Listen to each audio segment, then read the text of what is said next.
सत्कारयोग बजुर्ग नौजवान वीर मावां भैणां मीडिया दे साडे सज्जन पार्टी दे सारे दर्जा बदर्जा अहुदेदार साहबान और साडे फिलौर तो जिन्होंने मुख सेवक की भूमिका मिली है प्रिंसीपल प्रेम कुमार जी, साडे देश के सब तो वध हरमन प्यारे मुख मंत्री ते आम आदमी पार्टी के कन्वीनर अरविंद केजरीवाल जी, सब तो पहला मेरे वालों फतेह प्रवान करो। वाहिगुरू जी का खालसा वाहिगुरू जी की फतेह। सारिਆਂ ਨੂੰ मेरे वालों प्यार भरी सत श्री अकाल नमस्कार। कोई लंबे चौड़े भाषण नहीं देना है, कोई किसी की निंदा चुगली नहीं करना है, सिर्फ तो सिर्फ दो चार गल्लां सांझियां करांगे। इलैक्शन कमिशन ने जो गाइडलाइनस दित्तियां ने उन्होंने मुताबक इनडोर प्रोग्राम हो सकते ने ते उन्हीं पालना करते हुए अज इत्थे तुहाडे कोले आए हैं। तुसीं यूथ दियां समस्यावां बारे पुछया, किसानां दियां समस्यावां बारे पुछया, आड़तियां दियां समस्यावां बारे पुछया, व्यापारियों दी समस्यावां, यही साडी प्रायोरिटी है। व्यापारी अज बदी राजस्थान मध्य प्रदेश नूं जा रहा है। क्यों जा रहा भी? क्योंकि उन्होंने इत्थे माहौल ही नहीं मिल रहा। कुछ लोग दसदे नहीं हैगे। मैनू कल घट्टो घट्ट 15 तो 20 दुकानदार मिलना आए, वो कहते जी असीं दसदे नहीं किसी नूं, साडा नाम भी ना दस्सिओ। जो सानू फोन आउंदे ने फरौतियां दे वो असीं जाणदे हां जी। सानू ये कहा जाता है कि सानू पता है तुहाडे बच्चे कित्थे पढ़दे ने, तो कोई भी आदमी नूं ये कहा जाए तो डर जूगा जी। वो तो दसदे नहीं हैगे, डरदे भी किते साडा कोई नुकसान ना हो जाए। ये चीज़ां बंद होणगियां क्योंकि सरकार चल ही नहीं रही। सरकार का ध्यान तो आपस च लड़ाइयां च है, उन्होंने चलाई ही नहीं। पुलिस नूं मंदा चंगा बोलिया जा रहा है, पुलिस नूं भैड़ी शब्दावली बरती जा रही है MLA वालों। तू मेरे दरबार च आया नहीं मैनू मत्था टेकण, तैनू पता नहीं कि मैं इत्थों का MLA हाँ। कोई कहता मैं तेरा बिस्तरा गोल करा दूँ, कोई कहता आ साडा MLA बड़क मारे, थानेदार की पेंट गिल्ली हो जाती। ये किहड़ियां गल्लां कर रहे यार। पुलिस नूं पुलिस का काम करन दो। आम आदमी पार्टी सरकार आऊगी, पुलिस नूं पुलिस का काम होऊगा, राजनीतिक दखलअंदाजी बंद होगी। जे साडे किसी MLA ने या किसी मंत्री ने थाने च फोन करके किसी SHO नूं कहता या DSP नूं कि आ बंदा छड़ दो, ये अपना बंदा है, वो बंदा होवे गलत, तो असी कार्रवाई पहला अपने मंत्री ते करांगे, अपने MLA ते करांगे। अमरीका का राष्ट्रपति पूरी दुनिया का सब तो पावरफुल बंदा मन्निया जाता है। जे अमरीका का राष्ट्रपति किसी थाने च फोन कर दे अमरीका दे च कि इनू छड़ दो, अद्धे घंटे च उन्होंने इस्तीफा देना पऊगा। मूहरों पुलिस अफसर कहता है sir mister president white house के विचों कानून बना के भेज दो कि इन्हों छड़ दिया करो, इन्हों फड़ लिया करो।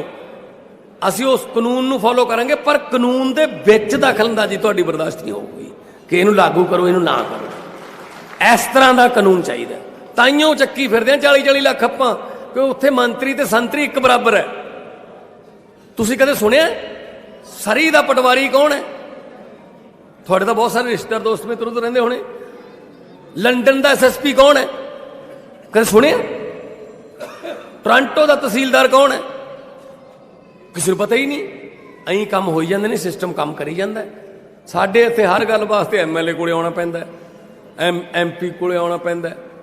वो कहता है चल कोई नहीं करता मैं देना, फिर हुण अगली बार ध्यान रखियो तुसीं उधर फिरदे सी दूजियां पार्टियां वल लो। ये काहदी डेमोक्रेसी है? सो माहौल मिलूगा व्यापारियों नूं, खेती नूं लाहेबंद धंधा बनावांगे। अज खेती मजबूरी का धंधा है, कोई होर काम नहीं, तो कहते खेती करनी पैनी है। सो लाहेबंद धंधा बनावांगे, प्रोडक्शन कॉस्ट घटावांगे, स्पैशलिस्टां नूं अपॉइंट करके PAU यूनिवर्सिटी जिहड़ी है उन्होंने जिंदा करांगे, ਉਹ ਕਰਜ਼ੇ ਥੱਲੇ ਆਈ ਪਈ ਹੈ, ਤਨਖਾਹ ਨਹੀਂ ਦਿੱਤੀ ਜਾਂਦੀ ਉਹਨਾਂ ਤੋਂ, ਨਵੇਂ ਨਵੇਂ ਬੀਜਾਂ ਦੀ ਖੋਜ ਕਿਵੇਂ ਕਰਨਗੇ ਉਹ। ਸੋ ਖੇਤੀ, ਵਪਾਰ, ਸਕੂਲ, ਸਰਕਾਰੀ ਸਕੂਲ ਜਿਵੇਂ ਦਿੱਲੀ 'ਚ ਕੀਤੇ ਨੇ ਸਰਕਾਰੀ ਸਕੂਲ। ਮੈਨੂੰ ਇੱਕ ਦਿਨ ਲੈ ਗਏ ਮਨੀਸ਼ ਸਿਸੋਦੀਆ ਜੀ, ਮੈਂ ਉਦੋਂ ਪਾਰਲੀਮੈਂਟ ਚੱਲ ਰਹੀ ਸੀ। ਮੈਂ ਕਿਹਾ ਜੀ ਮੈਨੂੰ ਤਾਂ ਦਿਖਾ ਦਿਓ ਸਕੂਲ। ਕਹਿੰਦੇ ਆ ਜਾ। ਮੈਂ ਚਲਾ ਗਿਆ। ਫਲੋਰ ਵਾਲਿਓ ਯਕੀਨ ਕਰਿਓ, ਆ ਲਾਈਟ ਮੱਥੇ ਲੱਗਦੀ ਹੈ, ਮੈਂ ਝੂਠ ਨਹੀਂ ਬੋਲਦਾ। ਦਿੱਲੀ ਦੇ ਵਿੱਚ ਅੱਖਾਂ 'ਚ ਪਾਣੀ ਆ ਗਿਆ ਦੇਖ ਕੇ ਕਿ ਇੱਕ DC ਦਾ ਜਵਾਕ, ਇੱਕ ਜੱਜ ਦਾ ਬੱਚਾ ਤੇ ਇੱਕ ਝੁੱਗੀ ਝੋਪੜੀਆਂ ਵਾਲੇ ਤੇ ਰਿਕਸ਼ੇ ਵਾਲੇ ਦਾ ਬੱਚਾ ਇੱਕੋ ਬੈਂਚ ਤੇ ਬਹਿ ਕੇ ਇੱਕੋ ਕਿਤਾਬ ਪੜ੍ਹਨ ਲਾਤੇ ਅਰਵਿੰਦ ਕੇਜਰੀਵਾਲ ਨੇ। ਨਹੀਂ, ਆਪਾਂ ਸੋਚ ਹੀ ਨਹੀਂ ਸਕਦੇ ਸਾਡਾ ਬੱਚਾ ਪੜ੍ਹ ਲੂ DC ਦੇ ਬੱਚੇ ਨਾਲ।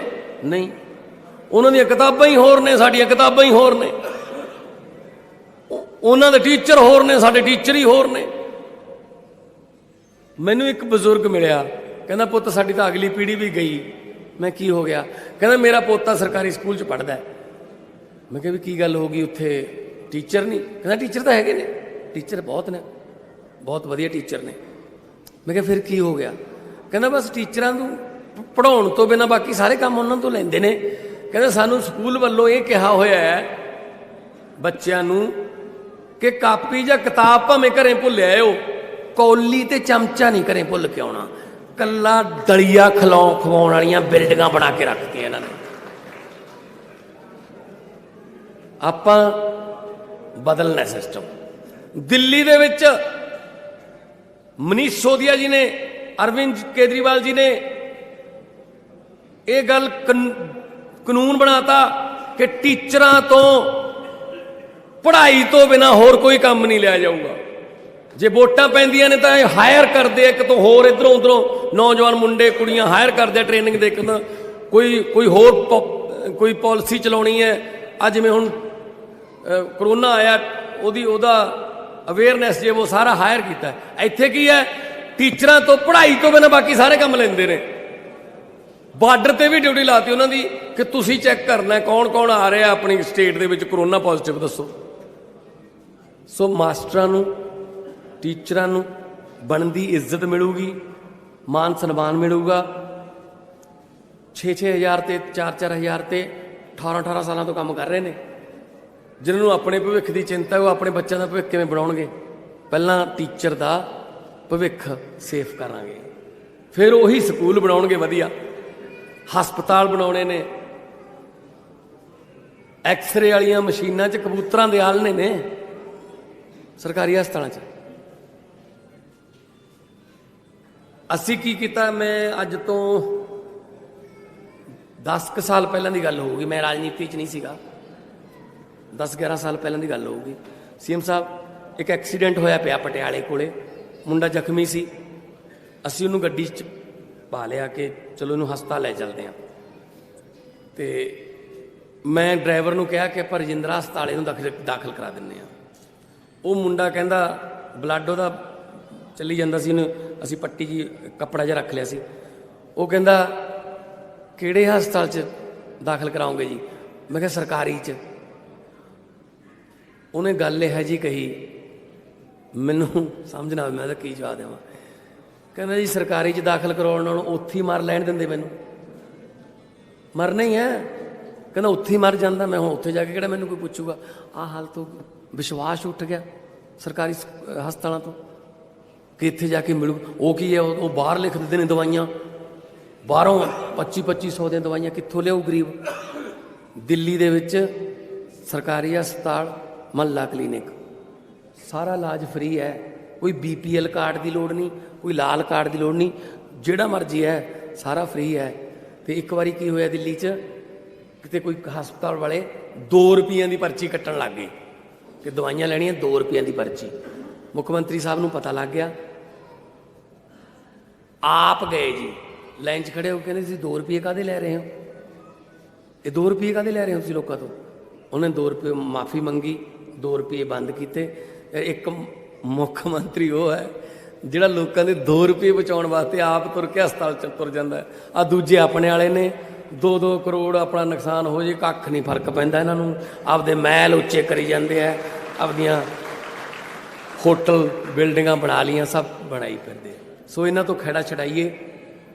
सो मैं क्योंकि आपां तां बोलदे ही रहना, CM साहब का भी टाइम जिहड़ा वो वध तो वध इन्हां नूं आपां बुलवाइए और एक गल की गारंटी लैने आ कि पंजाब नूं दुबारे पंजाब बनावांगे, खजाना भी भरिया जाऊगा, करजा भी लाहांगे, सहूलतां भी देवांगे। क्योंकि लोगों को ये उम्मीद होंदी है कि मेरे टैक्स का पैसा जिहड़ा है वो मेरे उत्ते ही वापस आवे, चाहे स्कूलों के रूप, चाहे बिजली के रूप, चाहे हस्पतालों के रूप, इंफ्रास्ट्रक्चर के रूप, सड़कों के रूप। सो ये जिहड़ा पंजाब ये बाकी उन्हां वांगू नहीं आपां हैगे, वो लड़ी जाते हैं। कल राहुल गांधी सामने लड़ी जाते सी दोने, वो कहता मैनू बनाओ, कहता मैनू बनाओ हैं। सो वो मैनू बनाओ तैनू बनाओ के चक्कर च ने, असी पंजाब बनाओ के चक्कर च असी थोनू बनाना कुछ ना कुछ। सो मैं हुण बेनती करदा दिल्ली के मुख्य मंत्री आम आदमी पार्टी के कन्वीनर अरविंद केजरीवाल जी, वो तुहाडे नाल आके विचार साझे करन। जोरदार ताड़ियां च अरविंद केजरीवाल।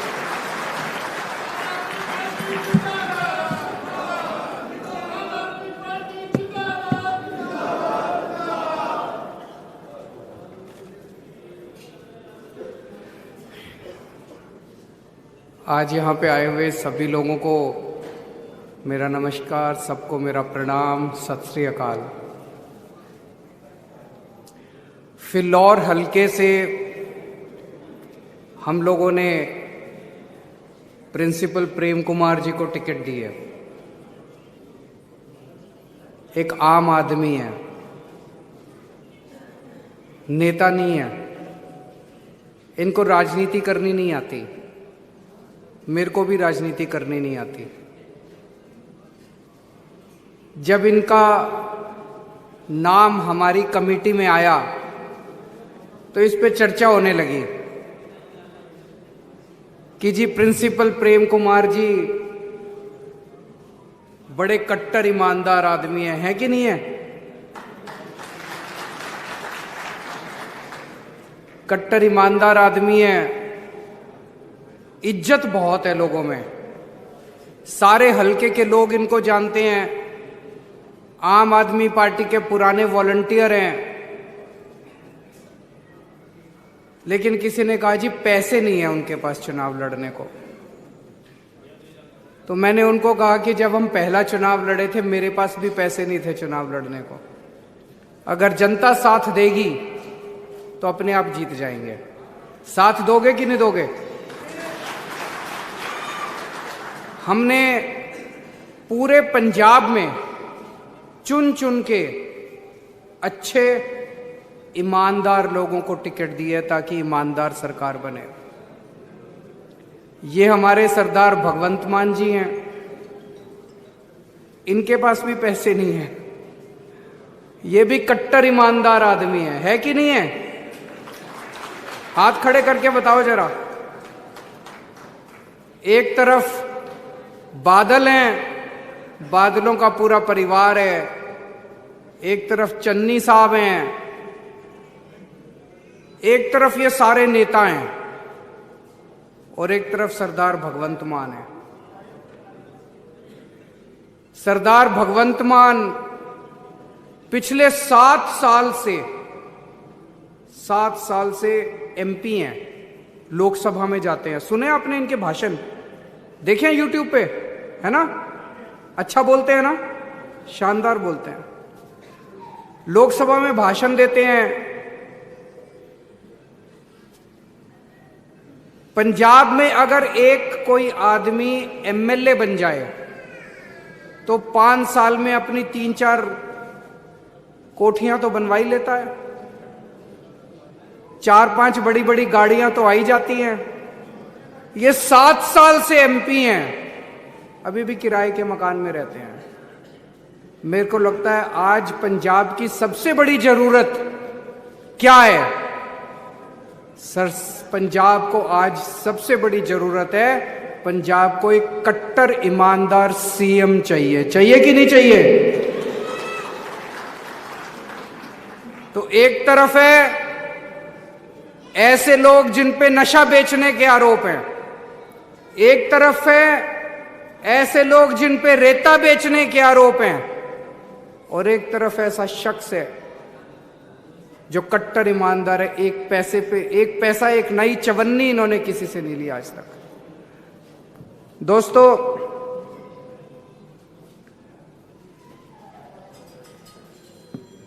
हमने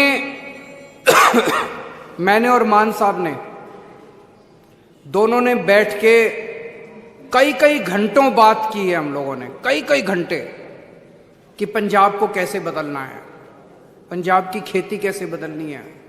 कई किसानों से बैठ के हमने बात की, खेती कैसे बदलनी है, पंजाब की इंडस्ट्री कैसे वापस लेके आनी है। सारी इंडस्ट्री इन्होंने बाहर भेज दी। पंजाब के बच्चों को रोजगार कैसे देना, एक लड़की ने खड़े होकर पूछा था। पंजाब के बच्चे सारे बाहर जा रहे हैं और जो बच गए वो सारे नशा कर रहे हैं। पंजाब से नशा कैसे खत्म करना है, बेअदबी कैसे रोकनी है, बेअदबी करने वालों को सजा कैसे देखनी है। दिल्ली में हमने इतने शानदार स्कूल बनाए, पंजाब में शिक्षा कैसे ठीक करनी है। जैसे दिल्ली में ठीक की ऐसे पंजाब में भी ठीक करेंगे। पंजाब में अस्पताल कैसे ठीक करने हैं, जैसे दिल्ली में अस्पताल ठीक किए ऐसे पंजाब में भी ठीक करेंगे। पंजाब की सड़कें कैसे ठीक करनी है, बिजली के बिल, कितने बिजली के बिल आते हैं आपके, कितनी महंगी है बिजली। दिल्ली में 24 घंटे बिजली आती है और फ्री में बिजली आती है। पंजाब में भी अब फ्री में बिजली देंगे, 24 घंटे बिजली देंगे। ये पूरा प्लान हम लोगों ने कई कई घंटे बैठ के बनाया है। लेकिन ये सारा प्लान तभी सफल होगा जब पंजाब के अंदर ईमानदार सरकार आएगी, कट्टर ईमानदार सरकार आएगी। इन लोगों ने 1966 में पंजाब अलग सूबा बना था, तब से लेके आज तक 26 साल कांग्रेस की सरकार रही, 19 साल बादल परिवार की सरकार रही। इन दोनों ने, कांग्रेस ने और अकाली दल ने मिलके पंजाब को लूट लिया। इनकी सरकार आती है, वो उनके खिलाफ कोई एक्शन नहीं लेते। उनकी सरकार आती है, ये इनके खिलाफ को, दोनों लूटते हैं। आज पंजाब को एक ही जरूरत है कि कट्टर ईमानदार सरकार चाहिए। चन्नी साहब पे आरोप लग रहे हैं कि चन्नी साहब रेता चोरी करते हैं।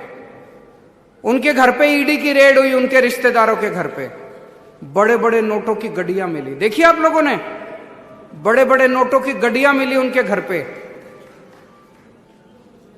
111 दिन मिले थे उनको, 111 दिन में भी उन्होंने कमाल कर दिया।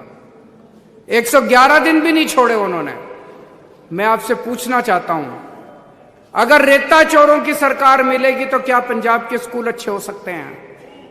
अगर रेता चोरों की सरकार बनेगी तो क्या बिजली मिल सकती है? अगर रेता चोरों की सरकार मिलेगी तो क्या आपका पंजाब को भविष्य मिल सकता है, आपके बच्चों को भविष्य मिल सकता है? नहीं मिल सकता। आज आपको कट्टर ईमानदार सरकार चाहिए, ऐसे प्रिंसिपल प्रेम कुमार जैसे एमएलए चाहिए और सरदार भगवंत मान जैसे सीएम चाहिए।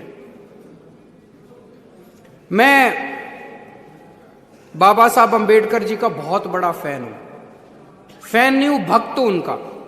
मैं पूजा करता हूं उनकी। आइंस्टाइन ने एक बार बोला था महात्मा गांधी के लिए कि आने वाली पीढ़ियां यकीन नहीं करेंगे कि ऐसा इंसान पृथ्वी पे पैदा हुआ था। यह बात मैं बाबा साहब अंबेडकर के लिए बोलना चाहता हूं कि आने वाली पीढ़ियां यकीन नहीं करेंगी कि बाबा साहब अंबेडकर जैसा इंसान इस पृथ्वी के ऊपर पैदा हुआ था। अभी एक शख्स आए थे यहां पे, मैंने 3 दिन पहले दिल्ली में 26 जनवरी पे ऐलान किया है कि बाबा साहब अंबेडकर अब दिल्ली के किसी भी दफ्तर में, दिल्ली सरकार के किसी भी दफ्तर में, किसी भी स्कूल में, किसी भी ऑफिस में दिल्ली के मुख्यमंत्री की फोटो नहीं लगेगी, बाबा साहब अंबेडकर और सरदार भगत सिंह की फोटो लगेगी, शहीद आजम भगत सिंह की।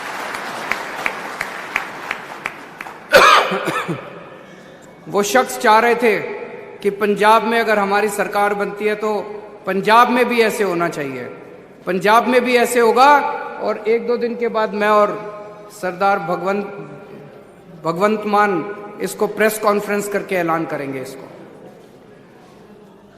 बाबा साहब अंबेडकर ने एक छोटे से परिवार से आते हैं। बाबा साहब अंबेडकर बहुत गरीब परिवार से, उन्होंने बड़ा संघर्ष किया, लेकिन उन्होंने दो पीएचडी की डिग्री ली विदेशों से। उन्होंने अमेरिका से और इंग्लैंड से 2 विदेशों से पीएचडी की डिग्री ली। अपनी जिंदगी में उन्होंने सबसे बड़ी तवज्जो पढ़ाई को दी। उन्होंने कहा कुछ भी करो लेकिन अपने बच्चों को अच्छी शिक्षा देना। उनका सपना था कि ऐसा देश होना चाहिए आजादी के बाद जिसमें अमीरों के और गरीबों के बच्चों को एक जैसी अच्छी शिक्षा मिले, हर बच्चे को अच्छी शिक्षा मिले।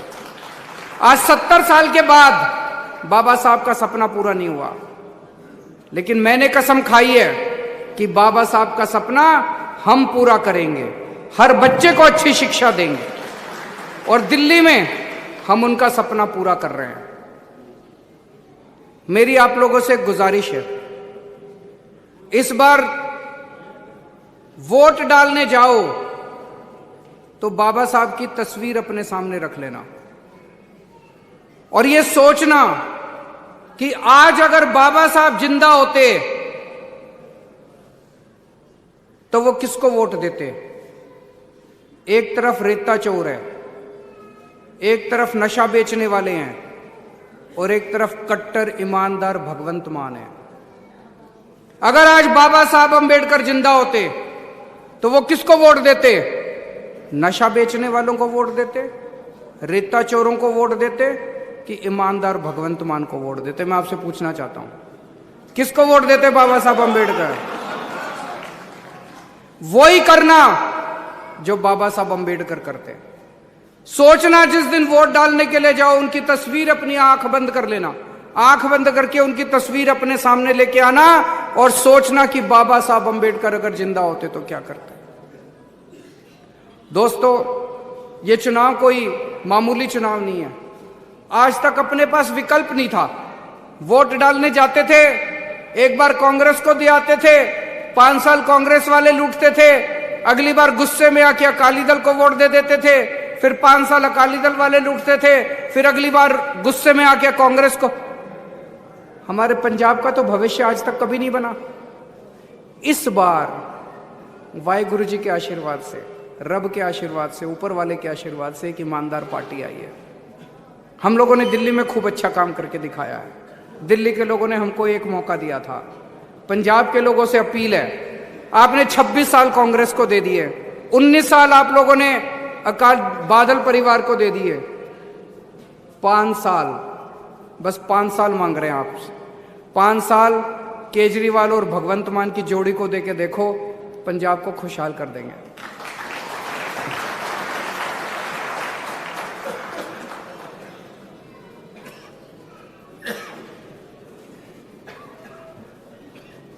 बहुत बहुत धन्यवाद। साडे आने वाले कल, साडे आने वाले भविख लई, खास तौर पे हलका विधान सभा फलौर दे लई साडे बहुत ही सत्कारयोग लीडर साहिबान ने अचेचे तौर पे साडे ਫਿਲੌਰ ਦੇ ਵਿੱਚ ਅਰਵਿੰਦ ਕੇਜਰੀਵਾਲ ਤੇ ਭਗਵੰਤ ਮਾਨ ਦੇ ਵੱਲੋਂ ਲੋਕਾਂ ਦੇ ਨਾਲ ਰਾਬਤਾ ਕਾਇਮ ਕੀਤਾ ਜਾ ਰਿਹਾ, ਸੰਵਾਦ ਕੀਤਾ ਜਾ ਰਿਹਾ ਤੇ ਇਸ ਦੌਰਾਨ ਅਰਵਿੰਦ ਕੇਜਰੀਵਾਲ ਨੇ ਵਿਰੋਧੀਆਂ ਤੇ ਜੰਮ ਕੇ ਨਿਸ਼ਾਨਾ ਸਾਧਿਆ। ਅਰਵਿੰਦ ਕੇਜਰੀਵਾਲ ਨੇ ਕਿਹਾ ਕਿ ਕਾਂਗਰਸੀ ਅਕਾਲੀ ਰਲ ਮਿਲ ਕੇ ਪੰਜਾਬ ਨੂੰ ਲੁੱਟ ਰਹੇ ਨੇ। 111 ਦਿਨਾਂ ਦੇ ਵਿੱਚ ਵੀ ਸੀਐਮ ਚੰਨੀ ਨੇ ਕੋਈ ਕਸਰ ਨਹੀਂ ਛੱਡੀ। 111 ਦਿਨ ਦਾ ਜੋ ਸੀਐਮ ਚੰਨੀ ਦਾ ਕਾਰਜਕਾਲ ਸੀਗਾ ਉਸ ਨੂੰ ਲੈ ਕੇ ਅਰਵਿੰਦ ਕੇਜਰੀਵਾਲ ਨੇ ਨਿਸ਼ਾਨਾ ਸਾਧਿਆ। ਕੇਜਰੀਵਾਲ ਨੇ ਕਿਹਾ ਕਿ ਦਿੱਲੀ ਦੇ ਵਿੱਚ 24 ਘੰਟੇ ਬਿਜਲੀ ਸਪਲਾਈ ਹੈ ਤੇ ਬਿਜਲੀ ਫ੍ਰੀ ਹੈ। ਪੰਜਾਬ ਦੇ ਵਿੱਚ ਹੀ ਫ੍ਰੀ ਬਿਜਲੀ ਦਾ ਪਲਾਨ ਬਣਾਇਆ। ਹਰ ਬੱਚੇ ਨੂੰ ਚੰਗੀ ਸਿੱਖਿਆ ਦੇਣ ਦਾ ਸਾਡਾ ਵਾਅਦਾ ਹੈ। ਚੰਗੀ ਸਿੱਖਿਆ ਦੇਣ ਦਾ ਵੀ ਸੂਬੇ ਦੀ ਜਨਤਾ ਦੇ ਨਾਲ ਵਾਅਦਾ ਕੀਤਾ ਤੇ ਉੱਥੇ ਹੀ ਅਰਵਿੰਦ ਕੇਜਰੀਵਾਲ ਨੇ ਵਿਰੋਧੀਆਂ ਤੇ ਵੀ ਜੰਮ ਕੇ ਨਿਸ਼ਾਨੇ ਸਾਧੇ ਨੇ। ਸੀਐਮ ਚੰਨੀ ਦੇ 111 ਦਿਨ ਦੇ ਕਾਰਜਕਾਲ ਨੂੰ ਲੈ ਕੇ ਨਿਸ਼ਾਨਾ ਸਾਧਿਆ। ਉੱਥੇ ਕੇਜਰੀਵਾਲ ਨੇ ਕਿਹਾ ਕਿ ਕਾਂਗਰਸੀ ਅਕਾਲੀ ਰਲ ਮਿਲ ਕੇ ਪੰਜਾਬ ਨੂੰ ਲੁੱਟ ਰਹੇ ਨੇ।